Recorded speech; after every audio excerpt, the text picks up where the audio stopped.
Yo, the Husbands Club, we are back. Happy Mother's Day, man. Get this out there. Happy Mother's Day. Shout out to all the, the IHOPs, the Olive Gardens, the Red Lobsters. All of them gonna be sold out. Right. Them 2-hour waits, man.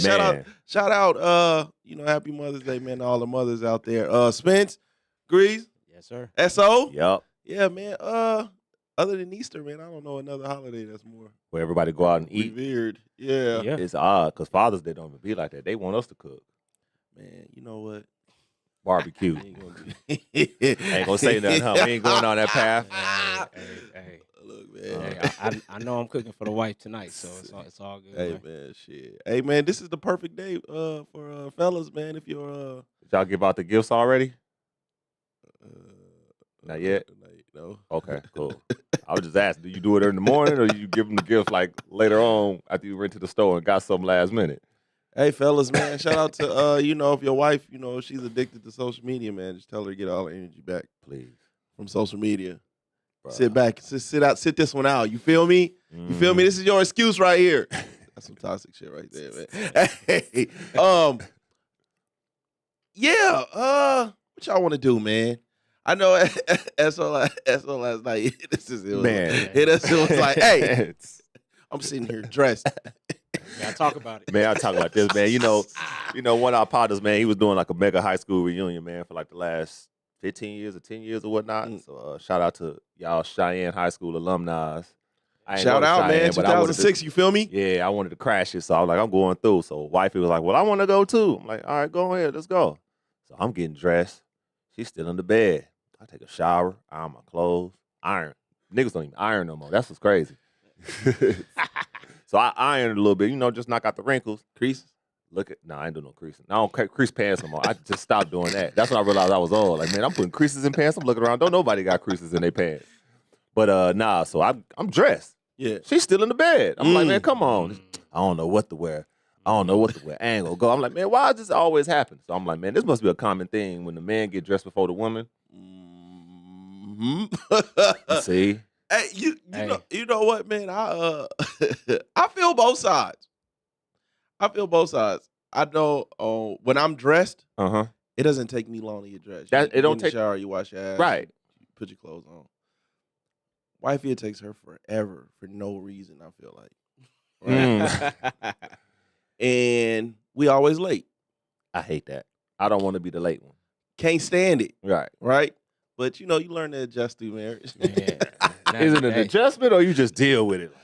Now it just like it depends. I'm that person that be the one that be just chilling. You the late one. Yeah, I just be chilling. Wife be up, going, moving around. I'm last minute just sitting there chilling, watching TV. Like, go ahead and get dressed right quick, man.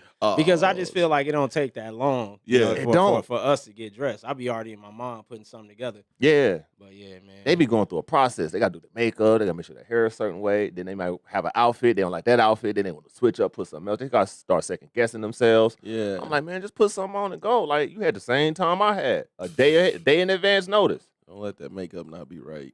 Oh, my gosh. Then they be in the car, you driving, and they in there trying to put the makeup on. Y'all be wanting to hit the brake real hard to make it. Man. Nah, bro, you gotta drive tenderly, man. Because they got that thing by their Yeah, I be wanting to jam it one time. Gotta drive in silence and shit so they can concentrate, man. But I got both sides, man. Like I said, I'll be sitting there, man. I'll be like, I know we're gonna be late. Mm-hmm. And then on the other side, I'll be in bed still. Like because because it be exciting until the time comes. Yeah.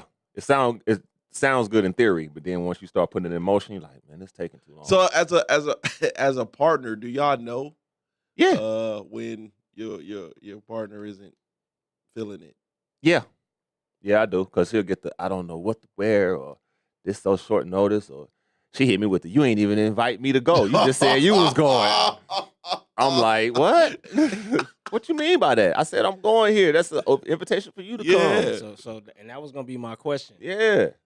Like with the invitations, like, do we have to, as husbands, go to everything that the wife invites us to? No. Or vice versa? Because it seemed like I'm just asking the question. I just want to put it on the table because it seemed like he just said right now. Yeah. You just said right now. This look like it's gonna be live. I want to go. I'm gonna crash the party. Talk to him. Man, come through. It's all schools welcome, whatever. I tell her, all right, I think I'm going to Cheyenne reunion. I want to go too.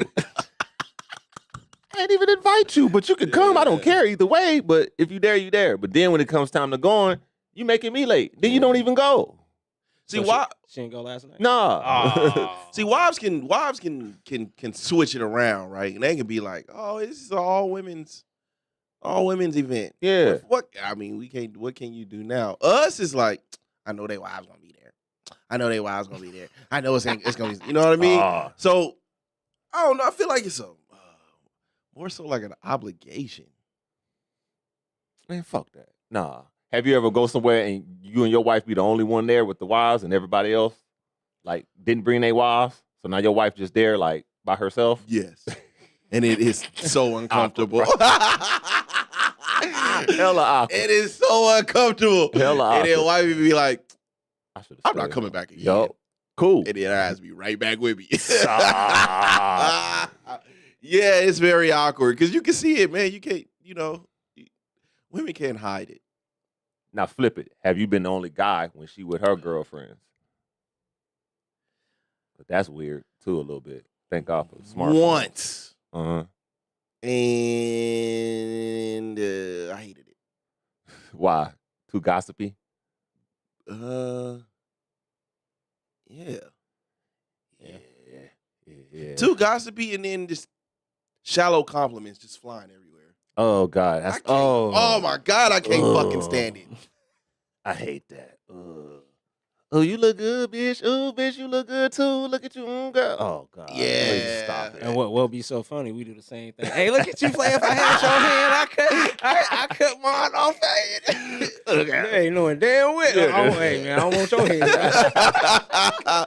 Yeah, man, but I don't know if she's ever prevented me from. Has she ever prevented me from going anywhere though? I don't think she's ever prevented me from going anywhere, but I have got the feeling where like she just be like, I'm not. And that's the bad signal for me because if she don't feel like going, I know I ain't going. Right. So I don't really be tripping. It ain't nowhere that I'm like really, really want to go without her. Yeah. You already told us you got, Oh God. That's my partner, man. Hey, you can't go nowhere. You're attached, man. So we get it. Now, I mean, me and my wife, we're so far like in our relationship. We started dating back in '97, so we're at that point now where it's just keeping it a buck. Yeah. Like, hey, I'm not going. Yeah.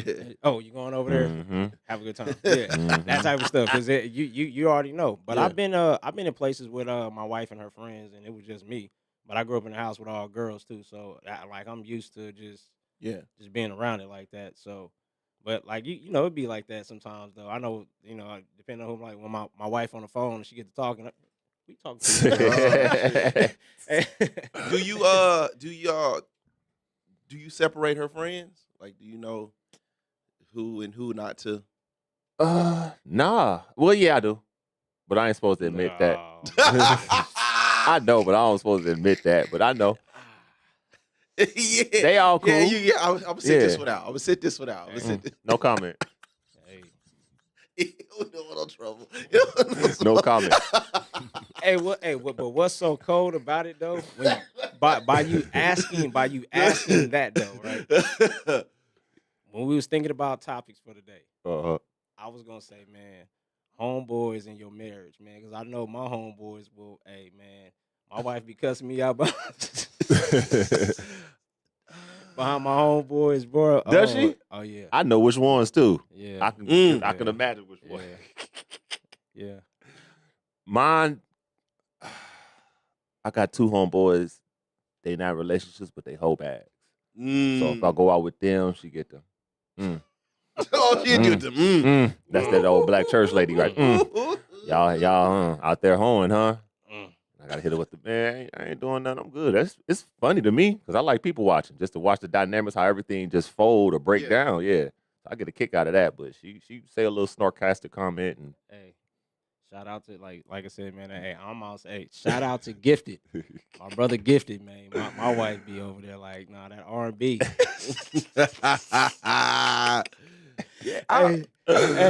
Hey. I don't know. I don't really got no single friends like that no more. Ain't that crazy how they just suddenly just dwindle down as you get older and get married? You start hanging around like more married couples. It happens automatically because I was like, man, I ain't getting rid of my single friends. But slowly but surely, I don't hang out with them as much. But my thing is, I got a lot of female friends too that are single. But she knows them, so I go out with them just to kind of like even it out, so to speak. But I have fun with them, so she trusts them, ain't nothing going down. So just watching them and watch dudes try to talk to them, that's funny because I hear their point of view. Like it's crazy. They don't treat you differently. Who, my female friends? Yeah. No. Nah, I've been on them for a minute, for some years. I always thought that was like Different. crazy unique with Yeah. bro right here because he really had like really guys friends like that. Yeah, like straight platonic. Like ain't nobody shot they shot, nothing like that. Yeah, straight like Yeah. No, like they start treating you differently Since I've been married because you're married. Yeah, it's kind of like if they do, I don't notice it. And some kind of said that like they kind of like we don't hang out as much as we used to, but it's understandable. Like ain't no hard feelings. That like I try to back off a little bit because I'm still out partying and doing whatever, and I know that you're married. I'll be respectful for your marriage. Yeah, that's so, solid. Yeah, so they 100. I mean, how much time are y'all supposed to spend as friends? That between working and just being a bum, man, this is hard work. Now I'm keeping it all the way up. But you right though. I'm keeping it a buck, man, because I don't be pressing the line about hanging out with you, bro, like that, man. Like, man, some people need that camaraderie. They need somebody to vent to or just hang out type shit. That's dangerous, bro. Stay up out of that lane, man. I stay out of it. Stay out I'm of that good. lane, man. Yeah. Stay out of that lane. That's dangerous, bro. That giving that advice to a female from come on. I don't give them. I mean, they got to ask. I don't voluntarily just give them nothing, but y'all got it. I stay away. All right. Why would you suggest? Stay away, man. Stay away. Oh shit. I mean, when you giving advice to somebody in a relationship aspect and they're going through something and they're coming to you, you're starting to give them, you're starting to open up about what you would do. So now they're starting to view you in a different aspect because you starting to, because that's game. When she come to you with a problem and you provide a solution that other man can't give to her. So you start, now you start talking about, oh, I can't pay my bills, and now you come up with a whole plan for how to help her X, Y, and Z. Pimping? Nah, I'm talking about just like money management. You know, like how to, maybe you should do this and do X, Y, and Z because there's certain tricks with money, not like that, but that you can do to get ahead and type of things. But when you giving advice, he's like, maybe he should take, like take you out on dates over here. Like you giving valuable. Yeah. You think a woman could fall for someone like that? Man. By giving them valuable life lessons? Depends on what their daddy raised.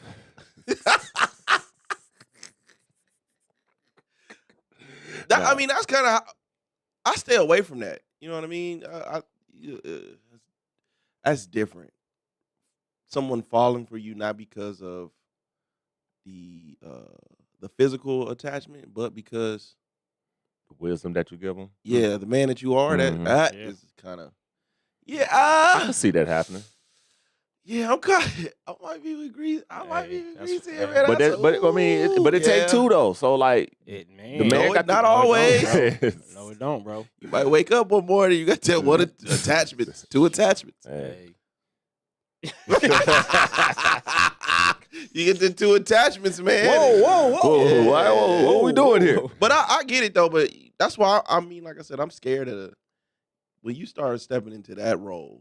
I feel like if anybody comes to you for advice, anyways, they value how you feel and your opinion on things, anyway. So that already, depending on your situation, that's dope. So let me ask you this question then: Are you comfortable? With your wife going out on a, just whatever, we won't say a date or whatever it is with a male friend, if they had a male friend that I know about? Yeah. Oh, we going on a date. She got two male friends she been knowing since childhood, the brother sister stuff, and I kind of looked at it, but to my knowledge, ain't nothing went down. I don't trip off of that. They ain't even tight, and I don't know. That's just I'm old and I don't care no more, or I just ain't got that sense of doubt or nothing. But I ain't never really, because whatever she do, I can do. I stand by. shoulder to lean on becomes dick at night. And kiss my ass. Hey, look. I get it. Look, I'm not, I I can't stop my wife from ever cheating if that's what she decides to do. You feel like you can But I slow don't down the want process? to push her through the door either. Like, yeah. Right. But I just leave it as free will. Yeah. Is that an end all be all for you? What, cheating? Yeah. Yeah. That was defined in the beginning of the relationship. Like, yo, it's whatever. But once it's cheating involved, and she said I'm too hard because she was like, if you cheated, I would think about it depending on the situation. I'm like, nope, we're done. What's defined as cheating? Sex, confiding in another person. So is it the sex that hurts, or is it the part that hurts? The combination of both. Spending the time, I think, like talking, getting to know that person. I think it's the combination of both. Especially combination of both. And sex is like, all right, you didn't cross the line. You can't put the toothpaste back in the tube. So it's kind of like, I think, then I think what people do too when they look in those scenarios, like, because you look at how long it took you or whatever to get with your wife and to actually go through the process and spend that time to get to know, because you know what it took to get that. Yeah. mm-hmm. So then you just know that she spent that time with somebody else, and you just like, damn, like, but I don't know, man. Like it's People gonna talk. There's only two people in the world, men and women. yeah. So you gonna have some friends one way or the other. But how far that friendship go, you have to determine that and put the stop on that or put a limit on that. I see it both ways though, because Okay. I see it to where like I want to be able to let my wife have her friends, no matter what it is. And like I said, I don't be in her phone, none of that stuff. I don't police her conversations. I don't do none of that stuff like that. But she's pretty, like my wife is very respectful, like to the point where she ain't finna go hang out with no male dudes like that, because been around her so long, it ain't. Yeah. It's Over time that goes away too. Yeah. So. Because and then at the end of the day, like you said, we going on a date, and ain't no, you going out with this dude or like that's kind of weird. For me, and that's just how, like I said, my situation is, because we've been together for a while. Ain't like who does no new friends, man. What's going on? Right. And then, like I said, those two male friends was way before me. Went to school together, all that. So she'll nail tech, so she might do their nails. I mean, what you want? Let's go grab something to eat. They go grab something to eat, come back, whatever. Yeah, I ain't tripping off of that. But like, it ain't no nigga. We finna get dressed up and go to the club type shit. Waiting for the question. All right, look. All right. Hey, he said, shoulder to lean on. Nah. Hey, look. Because part of that could be an insecurity too. That could be flipped out as an insecurity too. I had a past relationship where that kind of happened. Like I had I was the wrong. I was talking to a whole nother chick. Yeah. And I got caught up because she wound up my girlfriend started getting a job at the same store that the chick I was talking to worked at. So it came back out. But then she cheated on me in retaliation. So when she cheated on me, like had sex with a dude, I'm like, I got to take that on the chin. Normally I'd be like, man, we done, but I was misleading. So I took it on the chin and just tried to make it work type thing. But then it brought up an insecurity. Every time I did something, where you going? Who you going with? Who you talking to? And it was like, yeah, because you did dirt. So now you think that I'm about to get you on the get backs and do dirt myself. Yeah. And that wasn't the case. But just being under that umbrella, I don't even want to do that. Boxes open. Yeah. That's tough, man. And it was worse because she did it with a white dude, man. Oh, man, look. That's what I think that made it worse. Was it like the Kappa dude that be shimmying and shit? Nah, it was like an older cat, man. It was like an older white dude, man. I ain't never seen the dude, but I was like, really? It's cold. Beforehand, man, there was a rap. Yeah. Now, it might still be a rap, but I think about it more. Yeah. You know what I mean? Like when you take so much time and effort to build something, and I can understand like if it was reoccurring, like this just that's different. Kept happening. Yeah. But a one and done, out of town, out of bounds type of thing. Yeah, I probably would think about it. Mm-hmm. But the the way I would probably react to it would probably end up ruining it anyways. Yeah. Because now you're questioning everything. That's and if what I can't trust you, Yep. I'm questioning everything. And then not even necessarily being insecure about it. I just don't, if I don't trust you at all, I'm questioning it all. You know what I mean? But that's tough, man. That's tough. That's the worst spot to be in, I think, because everything you do is going to be doubt. Well, you say you going here, but you really probably going up to your chick house or whatever. I know a few relationships like that, and I'm just like, they ain't gonna never trust each other. So what do you think the biggest? What do you think leads to cheating? What do you think is the biggest like cause? Silence. Self-control. So you said silence, Lack of self-control. and like I said, I'm like, well, what do you mean by silence? Normally, when you get so comfortable with each other, I think communication, right? Communication is so it's like a vague term to me. Like, what exactly is communication? Some people just think it's just outright you just talking, right? Sometimes people communicate through their actions, through little things that they do that doesn't necessarily translate into words, right? Right. But I feel like a lot of couples when they get when they have so much time together, you expect the other. You expect your partner to know how you feel, right? And both of y'all kind of just end up suffering in silence until somebody decides to reach out or take advantage of a moment, and then that's when it just crumbles.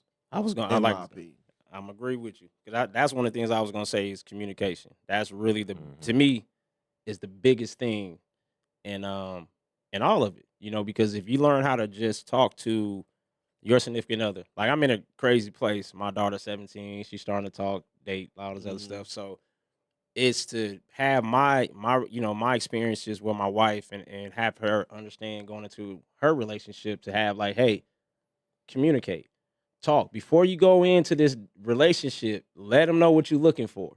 You know, hey, we're gonna be exclusive. This is it. Like you gotta let people know.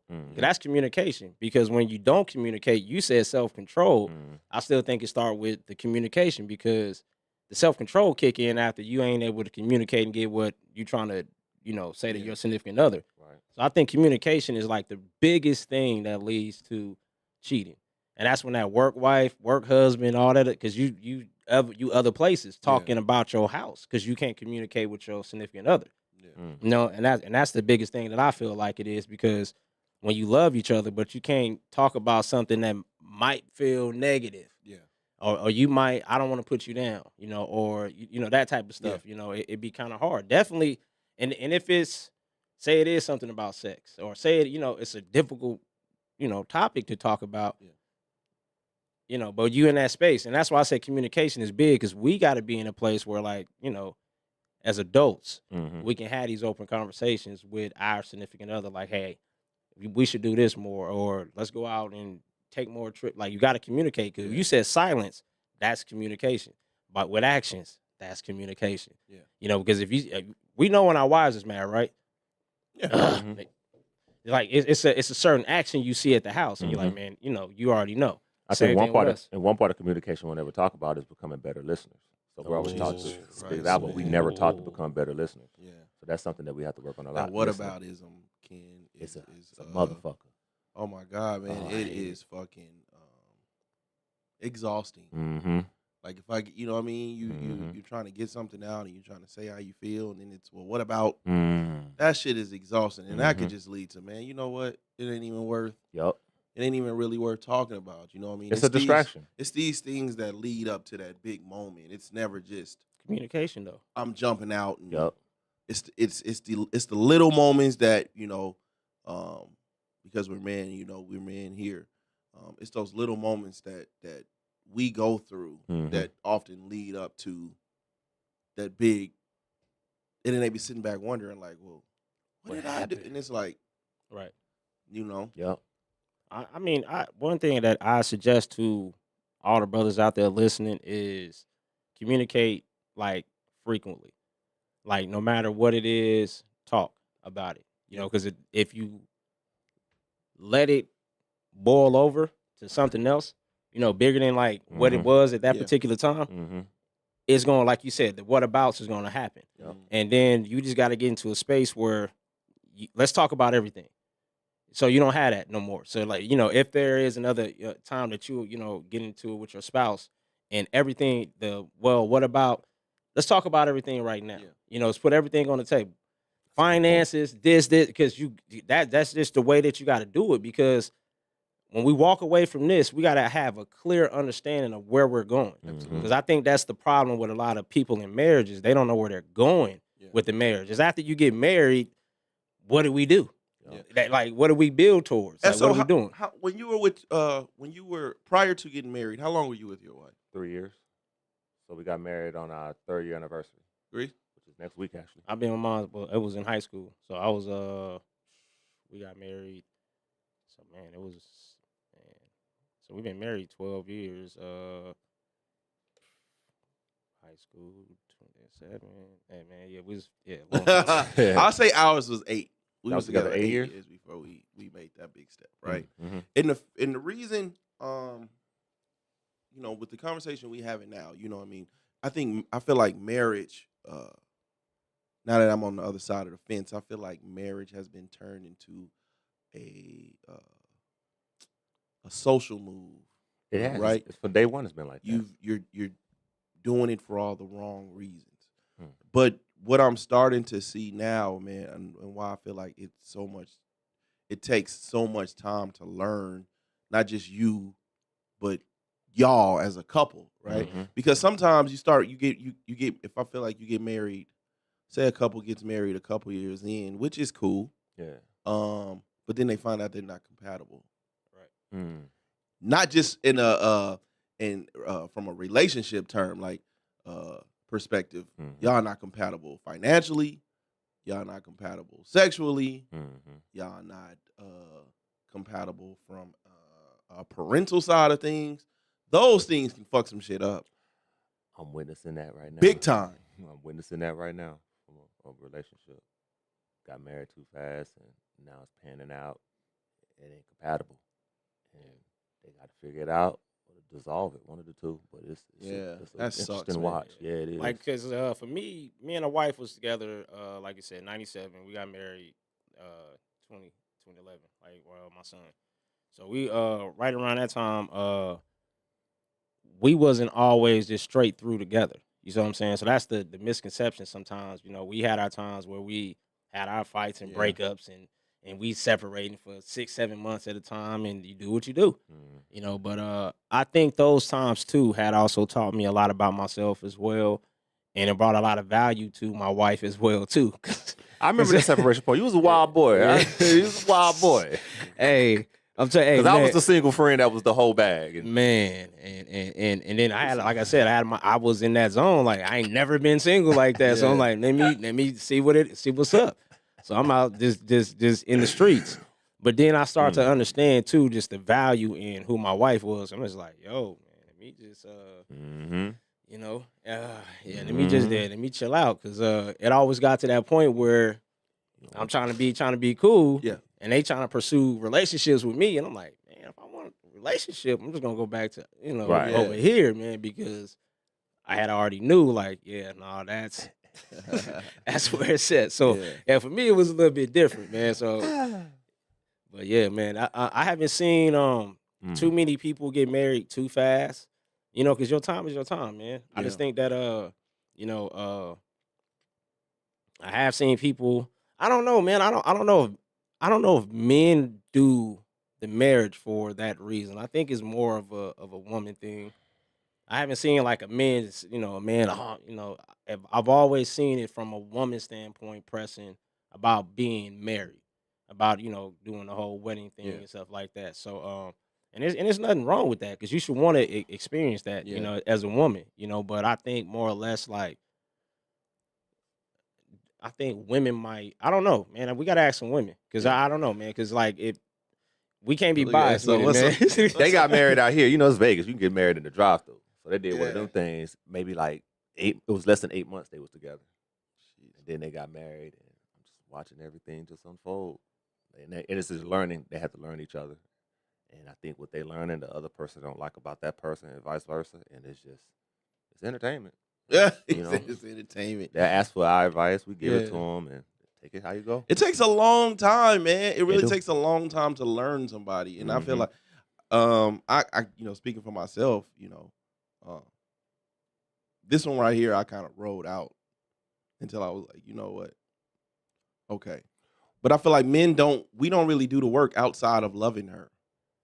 You know what I mean? We don't do Expand any on work. that. We don't really do any work. Like when we talk about the, compatibility over time, Right. we don't do any of that. We just feel like, well, because we love her, Mhm. and we may have, children by her, we're going to marry her.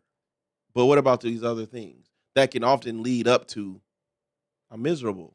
Mm. And now I'm getting divorced. You know what I'm saying? Right. And so we do that. We get married. We make this huge step because of love. And I don't know if that is enough today. What, just married out of love? Yeah. No, it's not. I think you're supposed to marry. I think Sean Oates' opinion, you marry out of duty. I think it's an obligation. It's a level of accountability that you have to have being married. And I think a lot of people don't want to have that role and have that position and have that responsibility of being married because that comes with a lot of things. Hey, and I'm gonna co-sign that because what was so crazy was around 2010, like around that time, I started reading the Bible, doing all that stuff. And then my mom always, because I've been with my wife since high school. Yeah. So she would, staying the night, y'all can't sleep in the same bed, like y'all unless y'all married type of stuff. So come from that upbringing. And I know, like, to be honest with you, after my wife, I'm sitting here, we had my son, and I'm sitting here like, bro, you wrong. You wrong. This wife, this woman over here that gave you 3 kids, you got to do right, bro. You got to do right, and that's when the mindset actually changed for me. You can So procreate and share kids with them, but you don't want to share the last name with them. yeah, Like, and that was kind of the thing. I said Yeah. I need to make her an honest woman, because I don't want her looking at people looking at her a certain way. Yeah. And this is just my opinion. I'm like let's just make it official. Let's just do this right. And so when we did the drive through thing, like I said, my commitment was a little bit different walking into the marriage because I was like the obligation and duty. I got to be this person. Now I got to be a representation of a husband and a man for my daughters and for my son. You see what I'm saying? Because everything changed now. So and then trials, tribulations, and stuff go throughout your marriage. That's why you just gotta grow through it. But yeah, man, like that was for me. And I was like walking into it like, hey, I need to make, besides the love I have for my wife, it was just like, you know what, I want her to have that respect. That she has a husband. Yeah. With that's the father of my kids, but that's also my husband. Yeah. Get that stigma off of her. Because it's so many, women walking around that we know with that, that stigma on them like that. Mhm. So I didn't want her to be us engaged and she got 3 kids. It's like, okay, let's go ahead and let's make it official. In 2023, right? And shout out to you, y'all got old school foundation, man. They call that old money, right? In 2023, should a man make the step to get married because he feels obligated? I say no. No. I'm gonna say to all my black men or just men listening, the husbands that the soon to be husbands, don't get married until you got your stuff together, bro. Like, have your life in order, have a direction, like have some real goals, something tangible that you pursuing, that you know that you can actually build and lay a good foundation on. Just because you're in a relationship with a person and y'all in love, make sure you got your stuff together. Because marriage is it's combining things. I still talk to people now about we had this conversation. Like my money, me and my wife got the same bank account. You see what I'm saying? So it ain't nothing like so. That's a big thing for people. Yeah. You see, it's a big trust thing. You see what I'm saying? Look why y'all both. Man, look. God bless her. To each his own, man. To each his own. Each his own, boy. To each his own. That's a boy. But you're right. Be ready to take on that responsibility and that level of commitment because it's a lot that comes with it. But once you figure it out, and it's easy. once you figure it out. But it's just going through the process of learning it and understanding it and having a foundation and a rule that you both have to go by. But once you set that in stone and it's understandable on both sides, it's easy. Yeah. Do y'all feel like the term head of household still means the same as it once did? Fuck yeah, dude. Especially when I file taxes. Shoot. It means a lot because, I mean, somebody have to lead, somebody have to follow. Yeah. The woman out, the logic is the woman is over the kids, the man is over the woman, and the man is under God. So go God, husband, wife, kids, in that order. Everybody look up. Why could that be wrong? So you the head of the household over there? Yeah. So I run a benevolent dictatorship. I'll call sis. Call her. Dictatorship. She'll tell you. And I do the 80-20 rule. 80% of the time, she can have her way. But when I want my 20%, I just want my 20%. Let me not be like my brother Flip and be petty. Trying to call. I'm gonna say, it depends, man. Head of the household, I carry that role with me because I make all the decisions at the house. It's just how I go. And I take on a responsibility to that, because like I said, everybody depends on me at the house. Because, he don't have kids at his house. So it's a different dynamic, over there. So with me, it's it ain't to the point where what I say go. It ain't that type of like dictatorship. It probably never get to that though. Because she kind of makes sure everything is, she the vice president, you the president. Yeah, ain't no two presidents, ain't no two kings. Everybody, but like you said, like I always said this too. Like I was saying earlier, everybody know they role. Once everybody know they role, you good to go. Because that's what the head of the head of the household is what though? What is the head of the household? Like what's considered the head of the household? The leader that takes the final decisions on something, especially the major things. A lot of the things that she made decisions on be minor to me. I don't care about how the house look or none of that, but the bills got to get paid. I got to make sure we have a roof over our head. I got to make sure we have cars, stuff like that. But if she makes a decision I don't think is right, then I step in and correct her. But for the most part, do your thing. So as the head of household, how do you handle your wife practicing discernment and challenging you? I gauge how big of a situation is it. If it's not that big, I don't even argue it. But if it's something big, like I stand on it, and because most of the time I don't step in like that, she knows if I'm making an argument or push for it. Yeah, she kind of like, all right, I'll listen to you. Yeah. Because most men are egotistical. My 20%. Most men are very egotistical, right? Mm-hmm. And a lot of people, shout out to those that go to church, but a lot of Bible thumpers. People manipulate that Bible, boy. Right? Yeah. From men. Yeah. Right? So sometimes, through my experience, and I even say myself sometimes the decisions we make are about us. I mean, about me and not us. Mm-hmm. Or my family, right? Yeah. So what happens when your wife notices this and start pushing back on it? Because at this point, she is practicing discernment. Like, this is not a good decision for us. I mean, if we're going to talk about it and bring the Bible in, let's just go all the way to the beginning. God talked to Adam. God didn't talk to Eve. So, I mean, we're going to bring religion in. Let's go all the way back. Yeah. God did not talk to Eve. Hey, man. What I like to do too is if there's any like challenge, I'm the type of person that say, all right, we'll see. We'll see.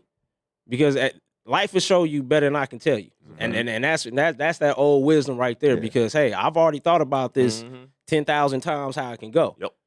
And that's one of them potentials. But all right. I do that.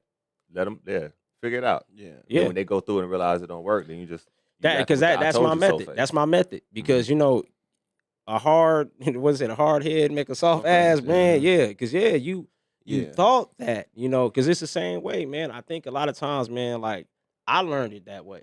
Yeah. Thinking that I'm out foxing and outsmarting and nah. Yeah. And like you said, like I learned and almost lost everything. So that's why I had to make sure that so when certain things come to me and there's a real pushback, all right, Hey, And this happened to me. I've been on stand, go home on something, and she like, okay, go ahead. And then it don't work, and then she like, I told you, and I got to sit there and eat crow. Eat that. Yeah, gotta eat that. Man, the head of household thing really doesn't mean much to me these days. I'm more, from a basketball perspective, right? I'm gonna put this in basketball terms. I like the Spurs, right? sorry to hear that. that. The Spurs are my boys, man. But I'm okay with being Tim Duncan. You know what I mean? I'll do the dirty work. I can be the great, but I'm more interested in having a well-oiled machine. Right. You know what I'm saying? When I'm not, what happens? Because usually what happens, man, unfortunately, is like if everything, if my hands are in everything, and all the decisions run through me, it's the end all be all when it comes to me. Well, what happens when I'm not around? My family not prepared. True. That's understandable. So even when I'm not around, we can be great as a family together. And when I'm around, you step in, you gotta, you make the decisions and the moves or whatever. But when I'm not around, I still want my family to operate. You know what I'm saying? Yeah. When my wife is going through whatever kind of emergencies, I'm comfortable in knowing that I don't have to drop everything. Right. And go handle that. You know Right. what I mean? Babe, I had it. You know what I'm saying? I kind of flat on the freeway, but I took care of it. There was a light missing. All right. As a man, I'm helping her, I'm helping and I'm doing shit around the house that they would feel, that most people would feel like are womanly duties. You know what I mean? And it's just whatever I got to do to keep my household just moving. Yeah. Right. That's what I'm more comfortable with. That's the head of the household. Everything's still like you're setting the environment at the house. Everything still goes by you because like you said, I'm doing this. Because like I said, with me, I'm hands on with everything. Yeah. Everything that go on at the crib and stuff. Like I bring it to that attention. Like my kids come to me all the time, and I have the same mindset that you have, to the point where I'm trying to reach more into my kids to see what they're trying to do, so I can get them there. Because I know the experience that I got, the expertise I got. If I'm not hands on and I'm not trying to be, kids gonna take it at their pace, and they ain't gonna go at that pace. Even with my wife, it's like now I know in order for the family to move a certain way, I gotta push people this way. Hey, you gotta go back to school. Hey, you doing real estate. You doing this. Because I just start to understand, hanging around my other friends who were, my parents were more established. That's what they did with their kids. They pushed them in a direction. Like with us, it seemed like I don't want to say it's black parents, but I'm just a black kid. They allow us to dream and try to figure it out. Going to Western High School, seeing some of my white friends going around them hanging, they already had a plan. Yeah. They already had a plan for their kids. Oh, you're going to be an accountant at BYU, and that was it. Yeah. But for us, it wasn't like that. We was, Running you on can the go, fly. you can go be in the NBA, and you can, which is good. Yeah. But what's the plan B? Yeah. You know what I'm saying? So with me, that's kind of my approach, because I allow my kids to dream. But while they're dreaming, I'm helping them build. Hey, you got to be an entrepreneur. You got to own the business. I'm helping them come up with business plans and understanding the business model, or how to sell stuff, how to do these things. Because it's like, hey, what I know, that's what I can pass on to you. Yeah. Because that type of stuff, they'll be able to pass on to my grandkids, great grandkids, and 10 generations down is the game. Yeah. Because that's really all that can stay is the game. Well, I mean, sometimes, man, like I said, man, when you have a plan for you, I get both sides of that situation. You know what I mean? When you have a plan for your kids, sometimes that's not within their universe, though. That's something that they don't want to do. And from a parent's perspective, that's kind of heartbreaking, because you've done all of this to put this together, but your kid want to go left. Right. You know what I'm saying? Right now, I'll have, 2 18-year-olds this year. I have one now. And my role has shifted again. You know what I mean? When they're little, I'm like the disciplinarian, right? And then as they, in teenage years, you kind of shift into like mentorship, right? Mm-hmm. And now I'm just watching. You know, sometimes because of social, you know, a lot of times because of social media, man, we got a lot of helicopter parenting. Yes. A lot. You know what I mean? And it's okay to want to have your hands in everything your kids do as they get older. Mm-hmm. But the problem is when they do get older, now they don't know how to guide themselves through life because they don't have no life lessons. Right. True. You know. So now I'm more with my 18-year-olds, man. I'm more so watching, and I'm here for you know, I'm here for advice, but kind of got to be hands off these days. You know what I mean? You gotta learn it. So do you step in before the lesson, or do you let the lesson tap them like on the butt? Depends on how severe the lesson is. But sometimes, you know, sometimes the lesson has to be taught. I'm all here for, you know, I'm all here for wisdom. You know what I mean? Some things you don't need to experience to know the lesson behind it, right? But a lot of things, sometimes it's like, well, what good is the wisdom if I ain't ever experienced it? So I can sit up here and tell you, make sure your bills are paid. Make sure this. Mm-hmm. But sometimes you don't learn that lesson until they come take your shit. You know what I mean? So it depends on how severe it is. But right now I'm like watching because I've seen and I know, and we all know, some grown ass kids. Amen. And that's because their parents had their hands on them until they threw their hands up. Yep. They don't have no life. They don't know any life lessons. They just, the only thing adult about them is their age.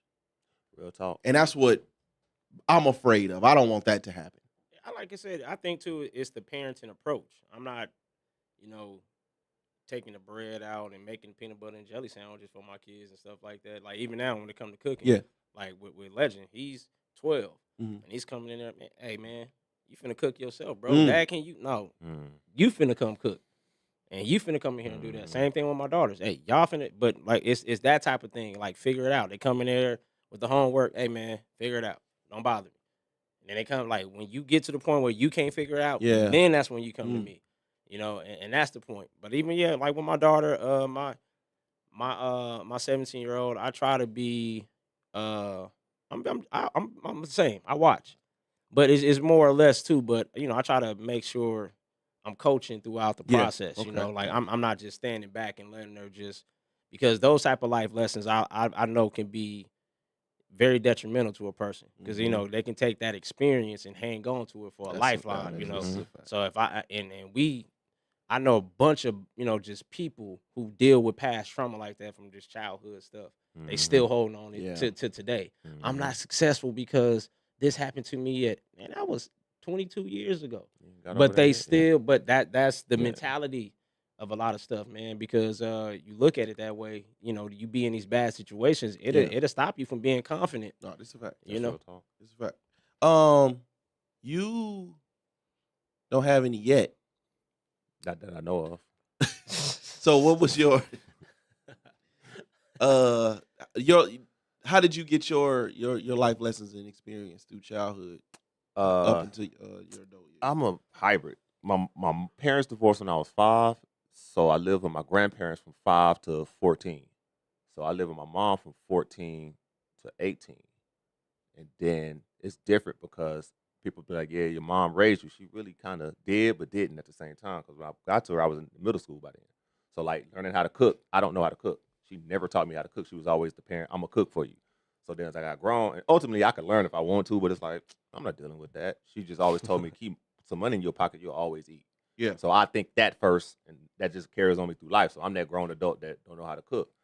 I had to marry somebody that knew how to cook. My wife barbecues. I could barbecue if I would get to it, but I don't want to. So I let her do it. But then I be feeling like incompetent, like, man, I can't cook for shit. But she be talking shit like, you ain't gonna never cook. And I'm like, you right. I'm not. That's not me. But the life lessons I've learned was just work, man. You just have to work and just keep freaking money in your pocket at all times. That's a fact. And maybe I'm a workaholic, but then it kind of hindered me dreaming the dreams and aspirations of things I wanted to do. You know, kind of like, well, I got to pay the bills. I got to worry about my right nows. I can't worry about the dreams. Yeah. So it kind of pigeonholed me in a certain way. And I think because I don't have any kids, I can move a lot more freely than a lot of other people. So when it comes to like adultinghood, I'm looking at my father. My father lives with us. I'm looking at how he is. He's one of those people that everything was given to him. He don't work to earn for himself. And I'm seeing how that's playing out with him at an older age. And my mom always just told me, don't be like that. Don't be like that. Don't be like that. And I never saw it. But now I'm witnessing it in real life. And I'm like, that's what she was talking about. So I have like a senior citizen kid with me. And I'm like, man, that's because he never went out to get it himself. He never went out to do it and sustain it. Yeah. So even when he won custody of me, he pawned me on his parents. So I seen my grandparents, and I think that's probably one of the reasons I have a certain level of respect for marriage. They were married for 50 years. So I was raised in two-parent home. Plus, they're the silent generation in Alabama. They were born in the 1920s in Alabama. So the whole black first thing and all of that, and family structure and all that, that really holds a value to me. And I think it's different on the West because we don't see a lot of that. Yeah. Now there's a younger generation. They rarely see like a black loving family. A lot of them weren't raised in that household. So how can they have an idea of that if they don't see it? This is a fact. That's what he said though. My parents are still married. Like one or two friends I got whose parents still married. Like, 40 years. So that's where I come from. So with my mom raising me, it was totally different. Like she raised me to not depend on a woman. So that was kind of how I know how to cook, wash clothes. Like you said, all this stuff that you be saying, like, oh nah, it was.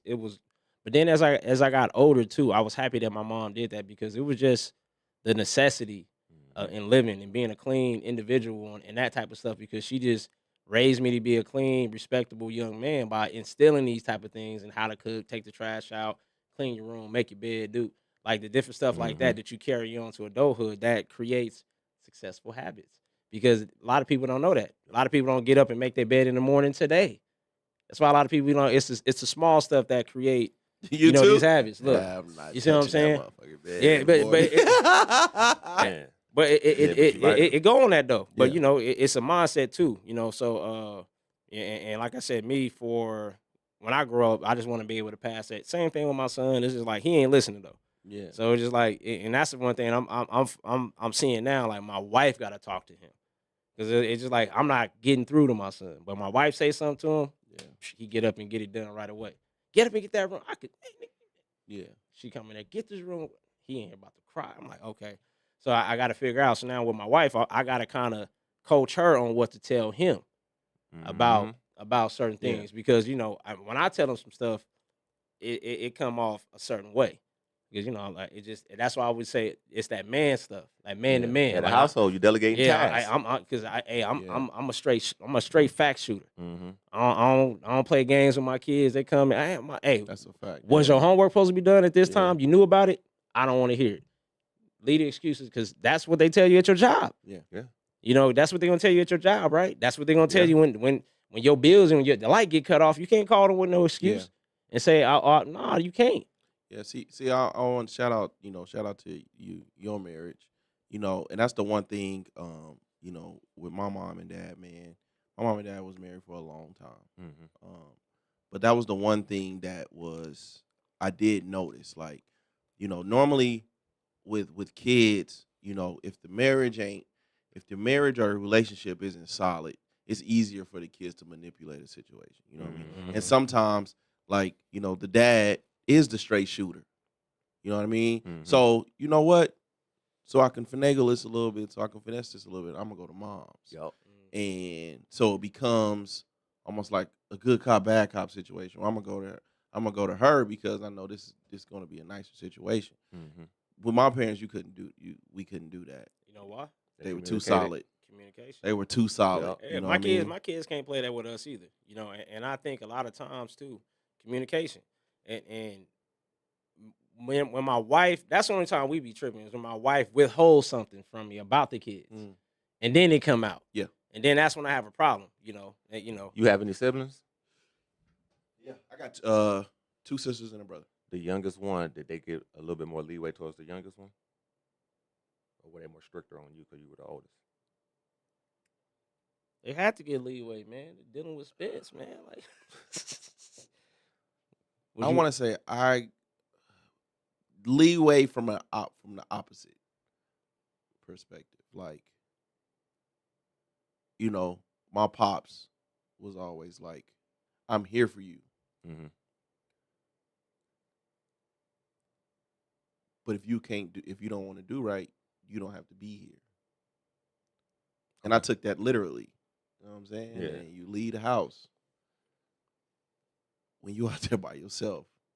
You know, of course, you know, you got family and you go from house to house, shit like that. Mm-hmm. When you out there by yourself, you start to understand real fast how fucking serious life can get real quick. fast. You know what I'm saying? With my siblings, it was more. They got a different version of my parents. You know what I mean? And so my parents were more hands on with them, but they don't have the independence that I have. Gotcha. I'd say. So I think a nice healthy balance is nice, but you don't want to. I feel like if you're too hands on, you're not letting them see enough. I don't know, man. And when they out on their own, they get ugly fast. I just think it depends on the person, man. Like, because I come from a family of a family of 5, so and 4 sisters, and everybody different. You know, like you say, even with my youngest sister, like she's growing and doing what but that's her pace. You know, that's the pace that some people just grow at. So I don't know. Like for me, when I was out, I was just out with my friends doing what I was doing, you know. But what actually helped me mature was when I got to high school, being in, M5s and that's all that. So when I got there, I started doing vice president work, started learning how to do fundraisers, learn how to throw like events and order all this stuff. So it prepared me for where I'm at today. So it was just the young independence thing. That was just because of who I was around, just the kind of people I was around, because your friends and everything else have an influence on you. Because I'm hanging out with him. He's an entrepreneur. He's a hustler. All my friends are hustlers like that. So we just come from that part. Like, I don't want my parents are working for it, but we finna shoot dice. We finna piece up. We finna do something, to figure it out. So just think it depends on the person, man, because you can see two households, and you can see one successful person, and then one person just ain't nothing. Or you can see one household, and 6 people come out the same household, and all 6 of them move different. Before we get up out of here, real quick, do y'all remember the age you were when your parents became the least influential in your universe? For my dad, I was 15. My mom, when she came back from prison. How old were you then? She went in, I graduated high school, she went in like 30 days after that. She did a year and a half. So I was like 19 going on maybe 20. Okay. And just watching her try to regroup life after that. And I'm already in school, working, promoted management, some more stuff. And we were just moving different. So everything she was telling me it wasn't clicking because the results was different. Agree?